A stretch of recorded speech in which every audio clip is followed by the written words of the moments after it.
ninyo ang Panginoon, dakilain ang kanyang ngalan. Purihin siya ay awitan at papurihan magpakailanman. Nilikha niya ang langit at lupa, nilikha niya ang araw at buwan, nilikha niya ang mga isda't ibon, mga gubat at karagatan. Tunay siyang banal at dakila, purihin ang kanyang ngalan. Ang lahat ng nilikha niya'y mabuti, pinagyaman niya ng lubusan. Purihin ninyo ang Panginoon, dakilain ang kanyang ngalan. Purihin siya ay awitan at papurihan magpakailanman.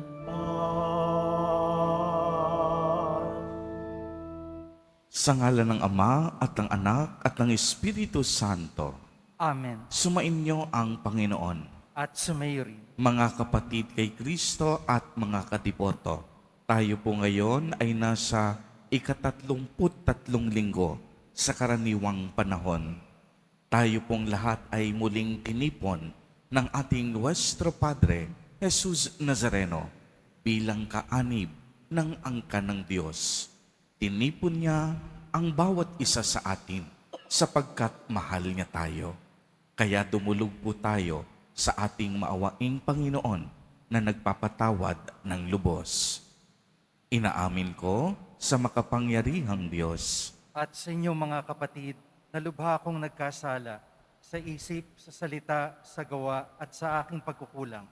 Kaya isinasamo ko sa mahal na Birheng Maria, sa lahat ng mga anghel at mga banal, at sa inyong mga kapatid na ako'y panalangin sa Panginoong ating Diyos. Kaawaan tayo ng makapangyarihang Diyos. Patawarin tayo sa ating mga kasalanan at patnubayan tayo sa buhay na walang hanggan. Amen. Panginoon, kaawaan mo kami. Panginoon, kaawaan mo kami. Kristo, kaawaan mo kami. Kristo, kaawaan mo kami. Panginoon, kaawaan mo kami. Panginoon, kaawaan mo kami.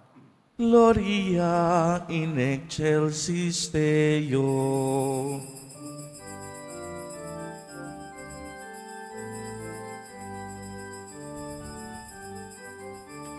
Papuri sa Diyos, papuri sa Diyos, papuri sa Diyos sa kaitaasan,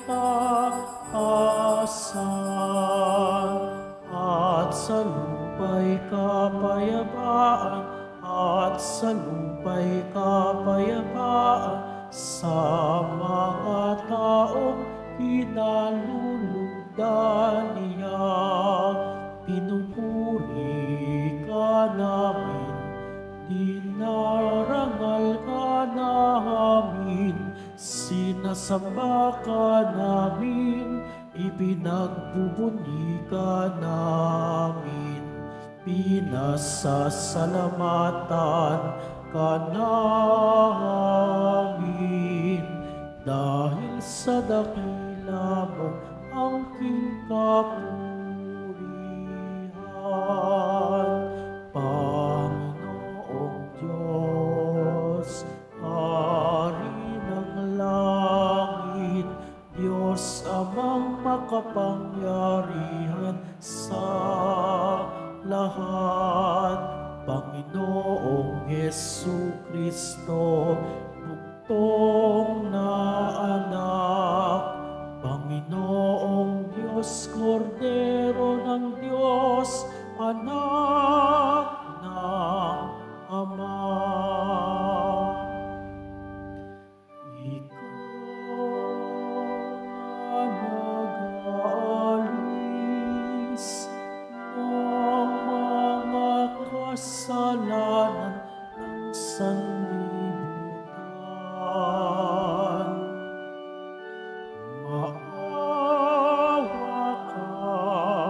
Maawa ka sa amin.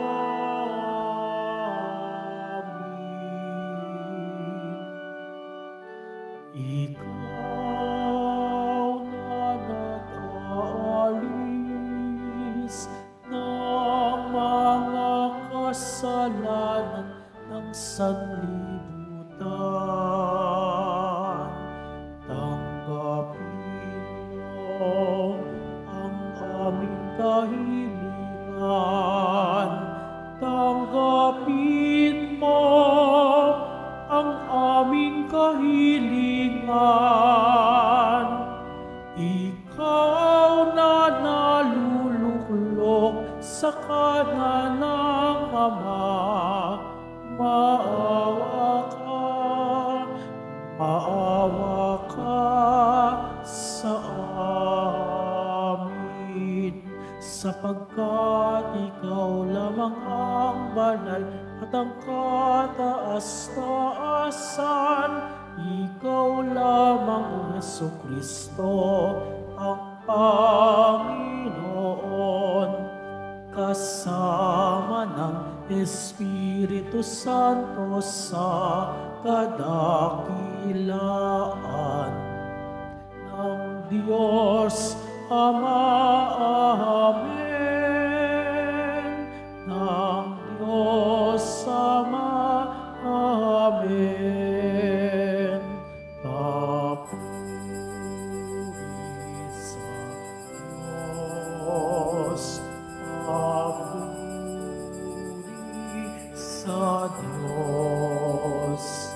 Papuri sa Diyos sa kaitaasan.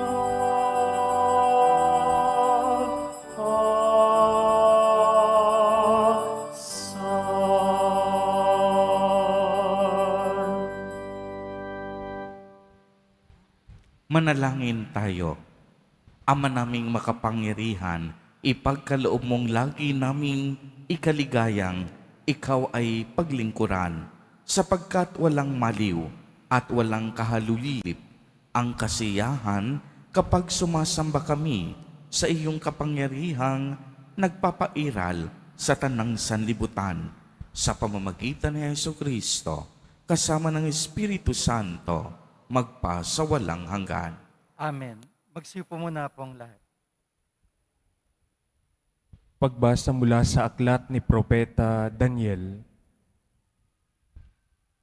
Sa pagkakataong iyon, darating si Miguel, ang makapangyarihang bantay ng bansang Israel, at magkakaroon ng matinding kahirapang hindi pa nangyayari kailanman.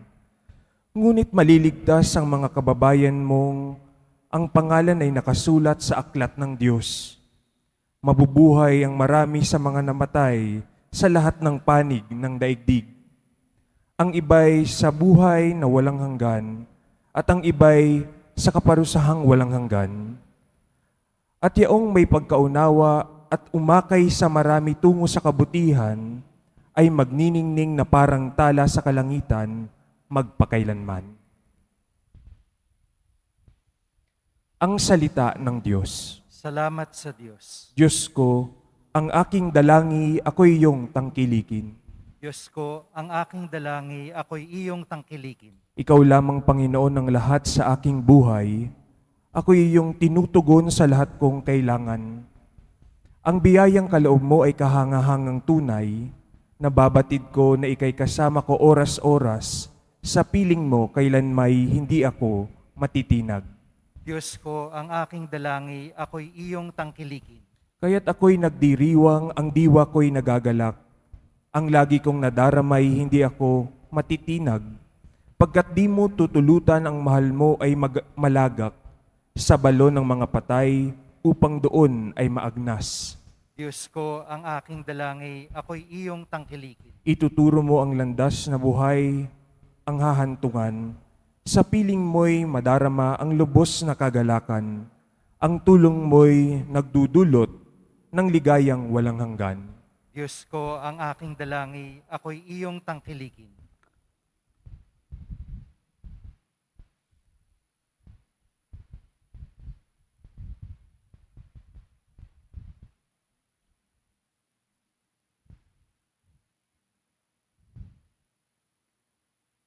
Pagbasa mula sa sulat sa mga Hebreo. Bawat saserdote ay nakatayong naglilingkod araw-araw at naghahandog ng iyon at iyon ding mga hain. Subalit hindi makapapawi ng kasalanan ang mga hain iyon. Ngunit si Kristo ay minsan lamang naghandog dahil sa mga kasalanan at iyo'y sapat na. Pagkatapos, lumuklok siya sa kanan ng Diyos at naghihintay siya roon hanggang sa lubusang pasukuin sa kanya ng Diyos ang kanyang mga kaaway. Sa makatwid, sa pamamagitan ng isa lamang paghahandog, ay kanyang pinapaging banal magpakailanman ang mga nilinis niya. Sapagkat ipinatawad na ang mga kasalanan, hindi na kailangan pang maghandog dahil sa kasalanan. Ang salita ng Diyos. Salamat sa Diyos. Magsitayo po ang lahat.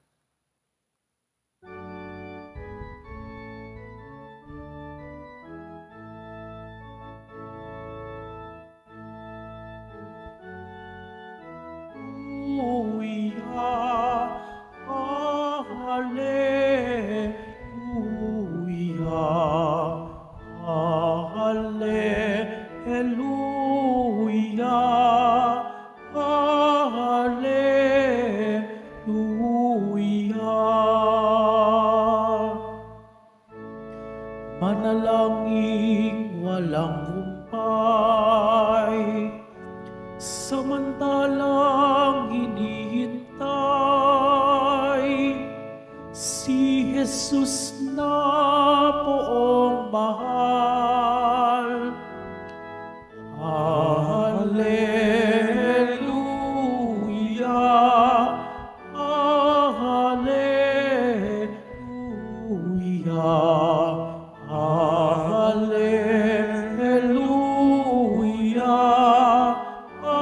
Hallelujah.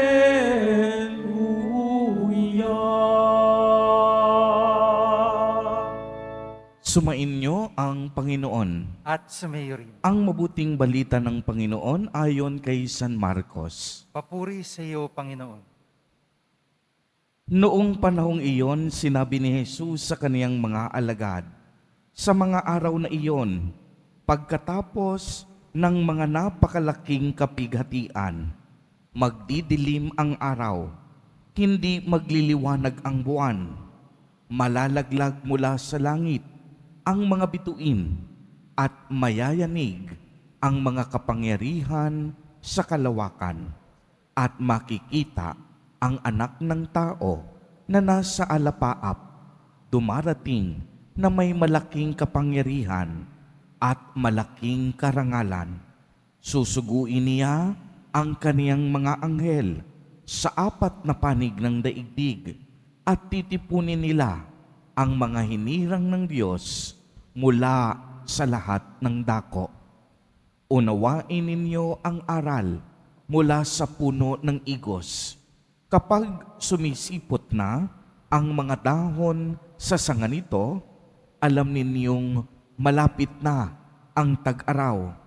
Gayon din naman kapag nakita ninyong nangyayari na ang mga bagay na ito, malalaman ninyong malapit na ang panahon ng pagparito niya. Nagsisimula na. Tandaan ninyo, magaganap ang mga bagay na ito bago mamatay ang mga taong nabubuhay sa ngayon.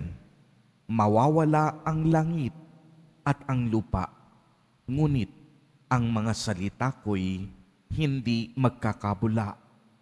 Ngunit walang nakakaalam ng araw o oras ng pagsapit niyon, kahit ang mga anghel sa langit o ang anak man, ang Ama lamang ang nakakaalam nito. Ang mabuting balita ng Panginoon. Pinupuri ka namin, Panginoong Kristo. Magsiupo muna pong lahat. Magandang umaga po sa inyong lahat, mga kapatid kay Kristo.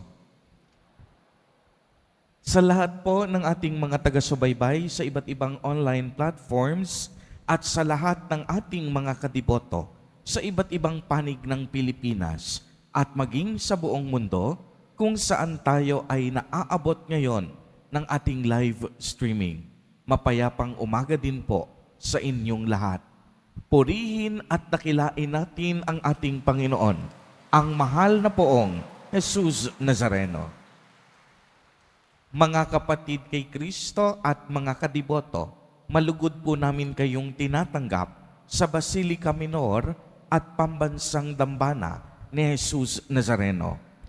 Ang ebanghelyo po sa araw na ito ay isang maganda at mabisang paalala sa ating lahat na maging handa sa lahat ng oras at sa bawat pagkakataon para sa muling pagbabalik ng ating Panginoon.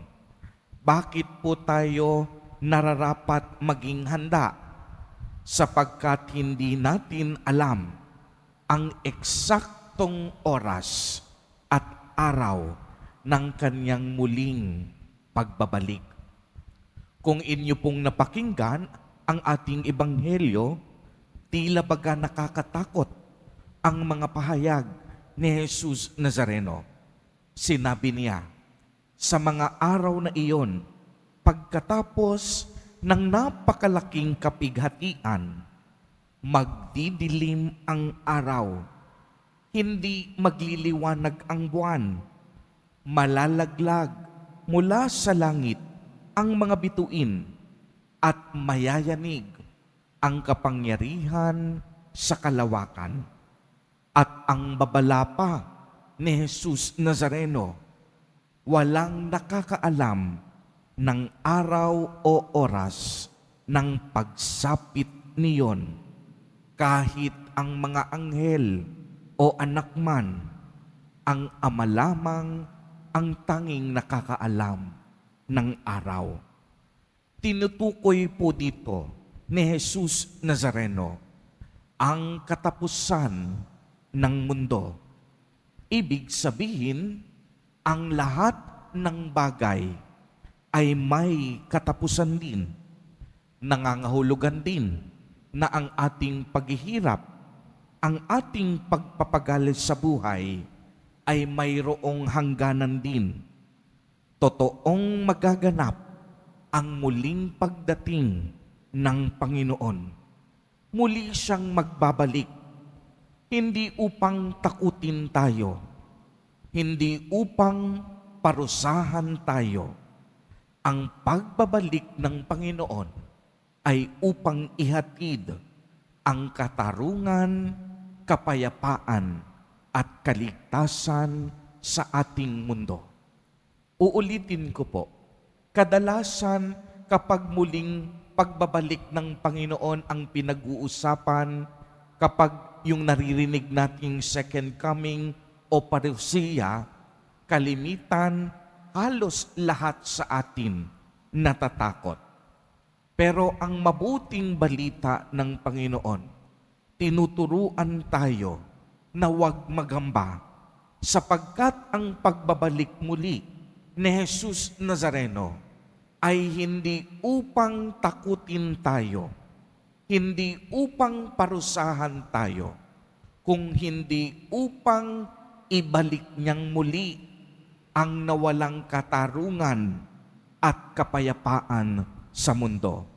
Kaya nga ipinaliwanag sa ikalawang pagbasa na ang pagkamatay ni Jesus sa krus ay ang perpekto, pinaka-perpektong paghahandog sa lahat, na hindi na kailangang maghanap at mag-alay ng pisikal na handog, sapagkat si Kristo mismo ang naging handog. Uulitin ko po, si Jesus Nazareno mismo ang naging handog. Inihandog niya ang kaniyang sariling buhay. Kaya nga siya ang tinatawag na dakilang saserdote, sapagkat hindi na siya kumuha ng iba pang handog. Ang sarili niya mismo ang kaniyang inihandog upang maging katubusan ng ating mga kasalanan at maging daan ng ating kaligtasan. Kaya nga sa muling pagbabalik ng Panginoon, hindi tayo dapat makatakot o makaramdam ng anumang pagkatakot. Dapat ang maramdaman natin ay pananabik at pagsalubong. Bakit?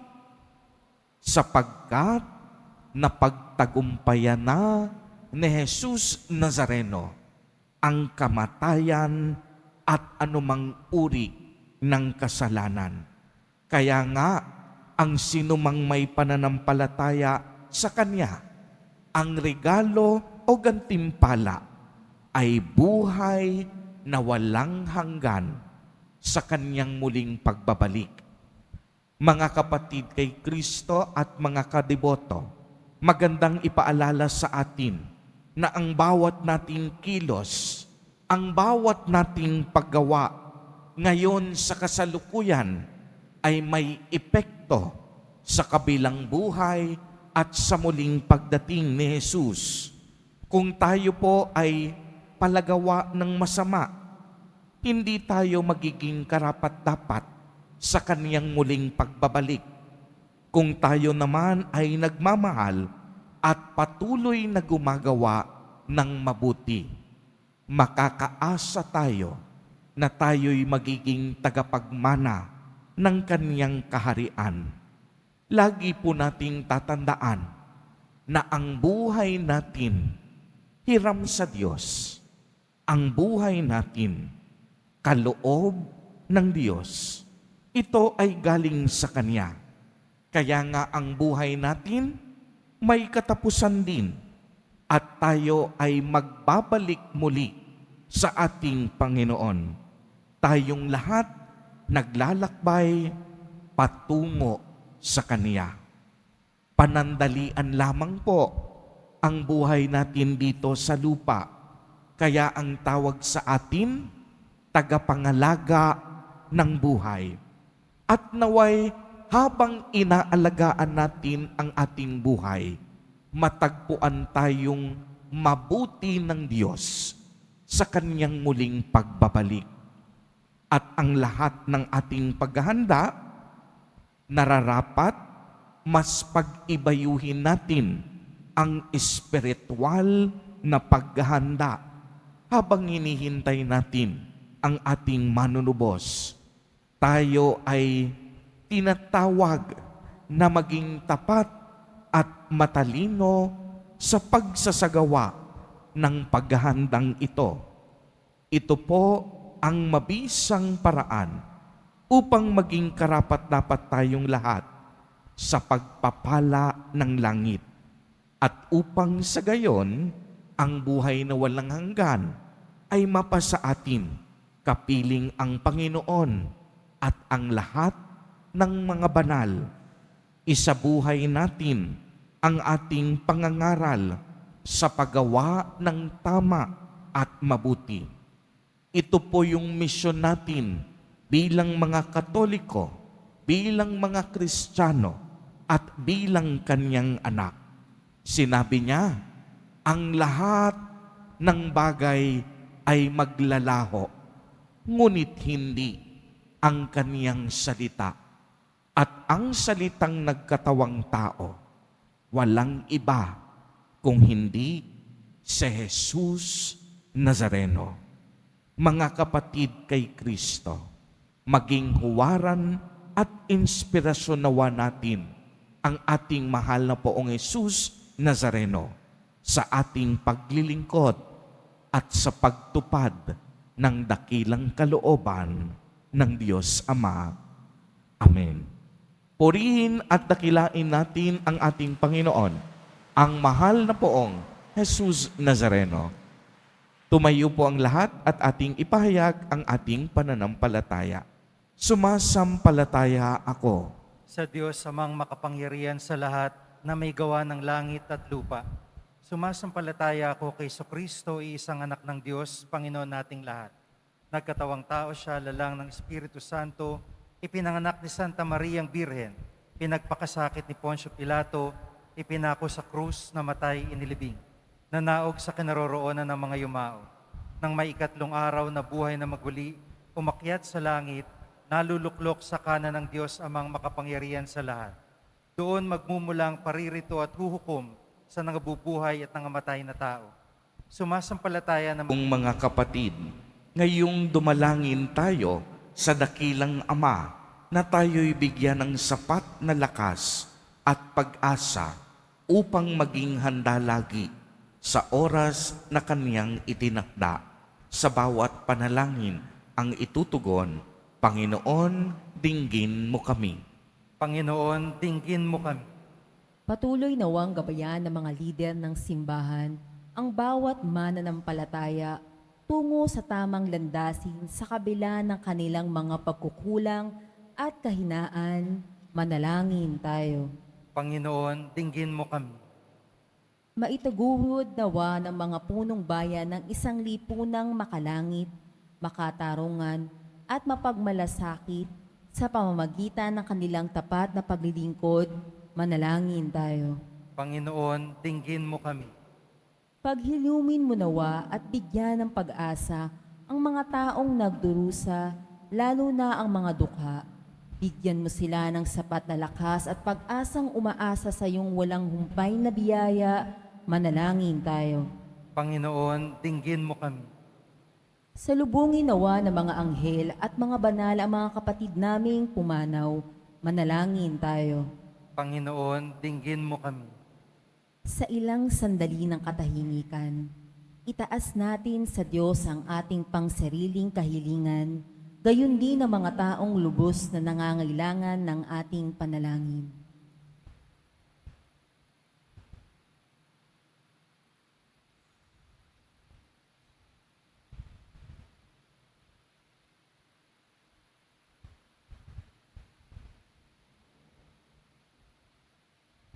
Manalangin tayo.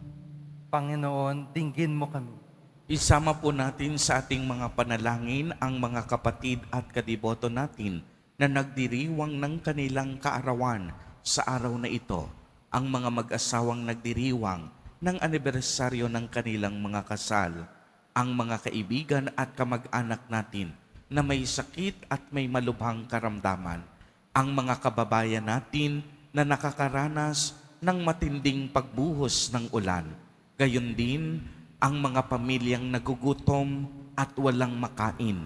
Naway ingatan, patnubayan at basbasan silang lagi ni Jesus Nazareno. Manalangin tayo sa Panginoon. Panginoon, dinggin mo kami. Panginoon, Ikaw ang aming kanlungan at pag-asa. Dinggin mo kaming mga dumudulog sa iyo sa panalangin upang makapamuhay kaming naaayon sa turo ng iyong anak at aming manunubos na si Jesucristong aming Panginoon ngayon at magpakailanman. Amen. Magsiupo muna po ang lahat.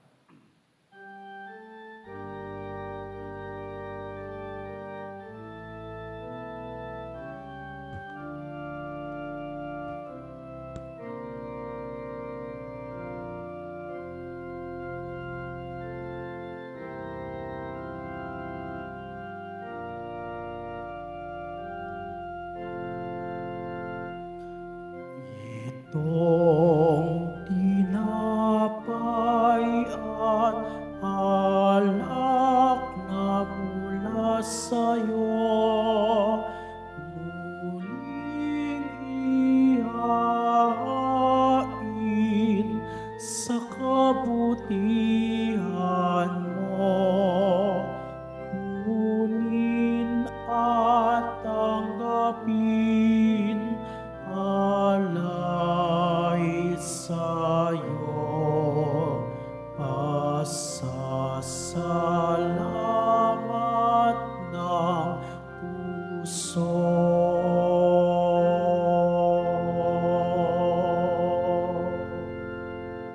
Magsitayo po ang lahat. Manalangin kayo mga kapatid upang ang paghahain natin ay kalugdan ng Diyos amang makapangyarihan. Tanggapin nawa ng Panginoon itong paghahain sa iyong mga kamay, sa kapurihan niya at karangalan, sa ating kapakinabangan, at sa buong sambayanan niyang banal.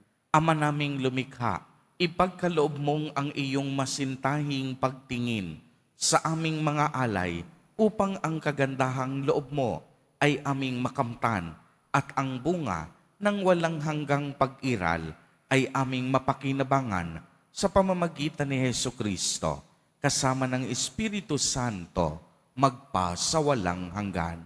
Amen. Sumainyo ang Panginoon. At sumayo rin. Itaas sa Diyos ang inyong puso at diwa. Itinaas na namin sa Panginoon. Pasalamatan natin ang Panginoong ating Diyos. Marapat na siya ay pasalamatan. Ama naming makapangyarihan, tunay ngang marapat na ikaw ay aming pasalamatan sa pamamagitan ni Hesukristo na aming Panginoon. Sa dakilang pagtubos niya sa amin, ang kasalanan at kamatayang aming pasanin ay binalikat niya upang kami palayain at maitampok sa iyong luningning. Kaya kaisa ng mga anghel na nagsisiawit ng papuri sa iyo, nang walang humpay sa kalangitan, kami nagbubuni sa iyong kadakilaan.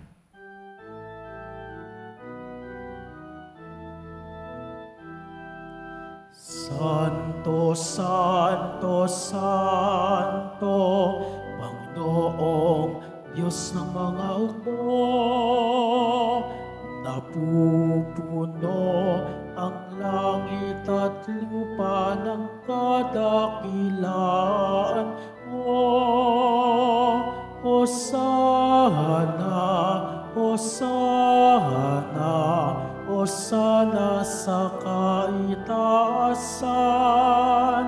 Hosana, Hosana, Hosana sa kaitaasan. Pinagpala ang naparirito sa ngalan ng Panginoon. Hosana, Hosana, Hosana sa kaitaasan. Hosana, Hosana, Hosana sa kaitaasan. Magsilod po ang lahat. Ama naming banal, ikaw ang bukal ng tanang kabanalan. Kaya't sa pamamagitan ng iyong Espiritu ay gawin mo pong banal ang mga kaloob na ito upang para sa amin ay maging katawan at dugo ng aming Panginoong Hesukristo. Bago niya pinagtiis ang kusang loob na maging handog, hinawakan niya ang tinapay, pinasalamatan kaniya, pinagati-hati niya iyon, iniabot sa kaniyang mga alagad at sinabi, "Tanggapin ninyong lahat ito at kanin. Ito ang aking katawan na ihahandog para sa inyo."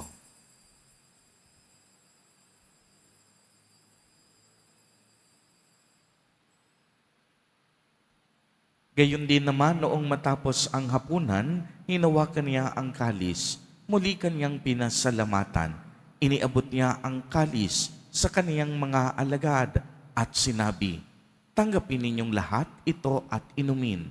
Ito ang kalis ng aking dugo, ng bago at walang hanggang tipan, ang aking dugo na ibubuhos para sa inyo at para sa lahat sa ikapagpapatawad ng mga kasalanan. Gawin ninyo ito sa pag-alaala sa akin."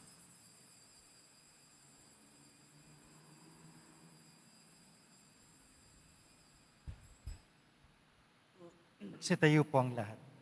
Ang misteryo ng pananampalataya. Si Kristo'y namatay, si Kristo'y nabuhay, si Kristo'y babalik sa wakas ng panahon. Ama, ginagawa po namin ngayon ang pag-alaala sa pagkamatay at muling pagkabuhay ng iyong anak. Kaya't iniaalay namin sa iyo ang tinapay na nagbibigay buhay at ang kalis na nagkakaloob ng kaligtasan. Kami po'y nagpapasalamat dahil kami iyong minarapat na tumayo sa harap mo para maglingkod sa iyo. Isinasamo namin na kaming magsasalo-salo sa katawan at dugo ni Kristo ay mabuklod sa pagkakaisa sa pamamagitan ng Espiritu Santo. Ama, lingapin mo po ang iyong simbahang laganap sa buong daigdig. Puspusin mo kami sa pag-ibig kay isa ni Francisco na aming Santo Papa at ni Jose na aming Obispo at ng Tanang Kaparian. Alalahanin mo rin ang mga kapatid naming nahimlay nang may pag-asang sila'y muling mabubuhay. Gayon din ang lahat ng mga pumanaw. Kaawaan mo po sila at patuloyin sa iyong kaliwanagan. Kaawaan mo't pagindapatin kaming lahat na makasalo sa iyong buhay na walang wakas kay isa ng mahal na Birheng Maria na Ina ng Diyos. Nang kabiyak ng puso niyang si San Jose kay isa ng mga apostol at ng lahat ng mga banal na namuhay dito sa daigdig ng kalugod-lugod sa iyo, maipagdiwang nawa namin ang pagpupuri sa ikararangal mo sa pamamagitan ng iyong anak na aming Panginoong Hesukristo.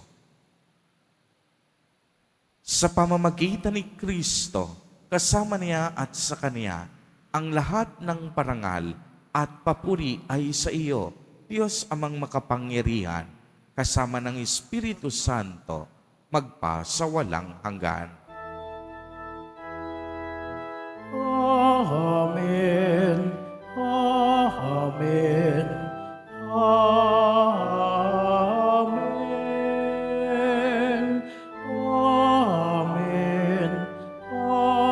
Amen. Amen.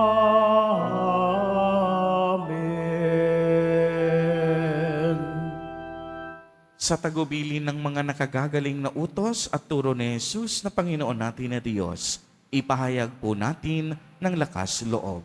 Ama namin, sumasalangit ka. Sambahin ang ngalan mo, mapasa amin ang kaharian mo, sundin ang loob mo dito sa lupa para ng sa langit.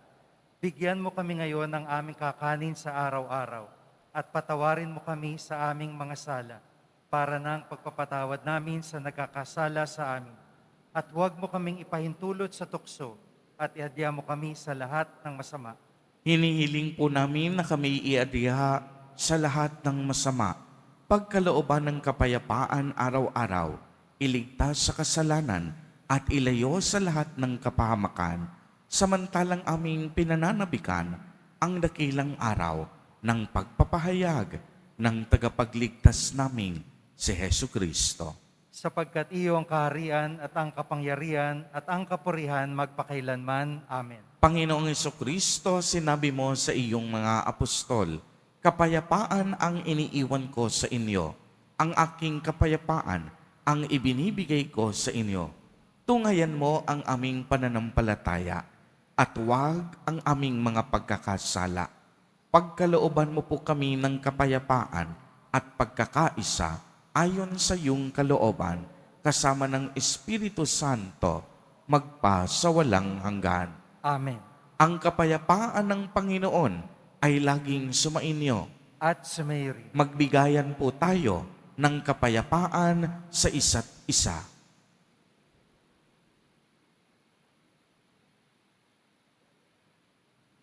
Kordero ng Diyos na nag-aalis ng mga kasalanan ng sanlibutan, maawa ka sa amin.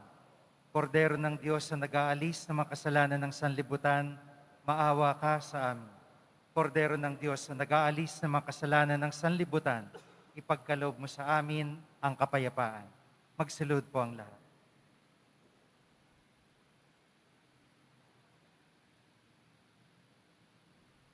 Ito ang kordero ng Diyos.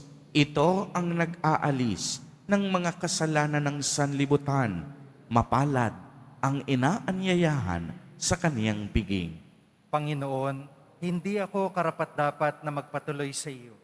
Ngunit sa isang salita mo lamang ay gagaling na ako.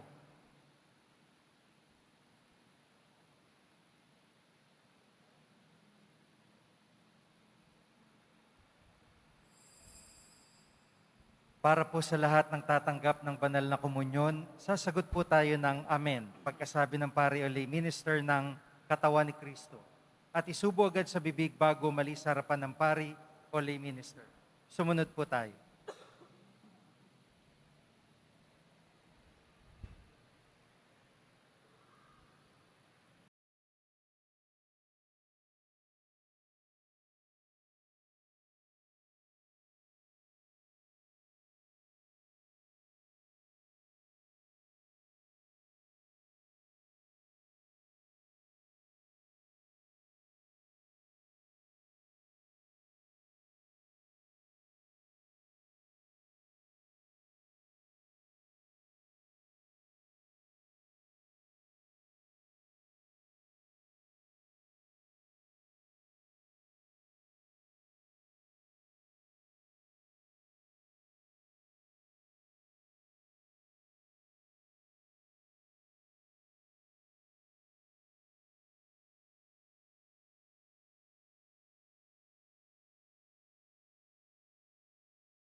Magsitayo po tayong lahat.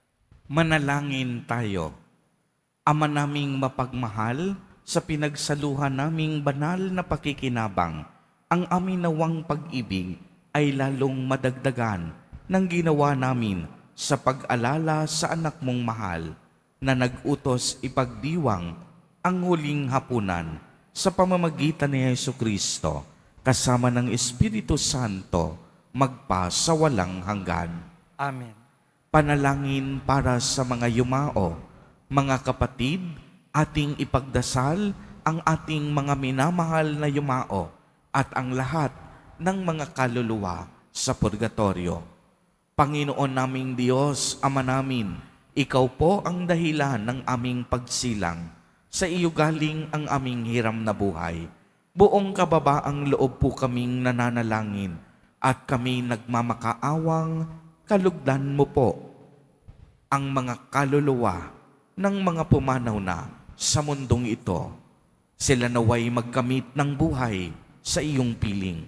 Alisin mo ang anumang mga karumihan ng kasalanan upang sila'y maging marapat sa iyong walang hanggang kalinisan. Iahon mo sila mula sa purgatorio at bigyan ng puwang sa iyong kaharian sa langit. Kapayapaan kailanman ang igawad ng may kapal sa mga yumaong nagsipanaw. Sila naway silayan ng iyong ilaw na walang hanggan. Amen. Mapanatag nawa sila sa kapayapaan. Amen. Sumainyo ang Panginoon. At sumayo rin. Pagbabasbas, mahal na Poong Jesus Nazareno, inihayag mo sa pamamagitan ng krus ang walang maliw na pag-ibig ng Diyos sa sangkatauhan. Pakinggan mo ang kahilingan ng iyong angkan na nagsusumamo sa iyo. Makamtanawa nila ang iyong katugunan at tanggapin ang kasagutan na may utang na loob na tinatanaw. Basbasan din po ninyo ang mga daladala nilang mga imahen at dasalan. Sa pamamagitan ng bendisyon na ito, naway maalala nila ang mga pangako nila noon sa binyag na ikaw ay kanilang iibigin at paglilingkuran bilang Panginoon magpa sa walang hanggan. Amen. At pagpalain po kayong lahat at ng inyong buong pamilya ng makapangyarihang Diyos, Ama, Anak, at Espiritu Santo. Amen. Humayo kayong taglay ang pag-ibig at kapayapaan ng Poong Jesus Nazareno. Salamat sa Diyos.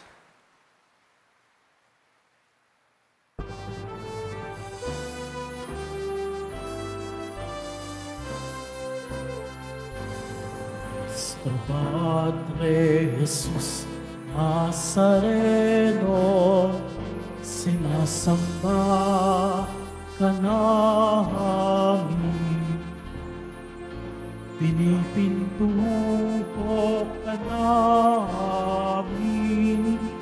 aral mo ang aming buhay at kaligtasan. Nuestro Padre Jesus Nazareno, iligtas mo kami sa kasalanan. Ang pusong pinamatayan ay sagisag ng aming kaligtasan. Nuestro Padre Jesus Nazareno, dinarangal ka namin. Nuestro Padre Jesus Nazareno, diluluwalhati ka namin. Nuestro Padre Jesus Nazareno, dinarangal ka namin. Nuestro Padre Jesus Nazareno, nilulwalhati ka namin.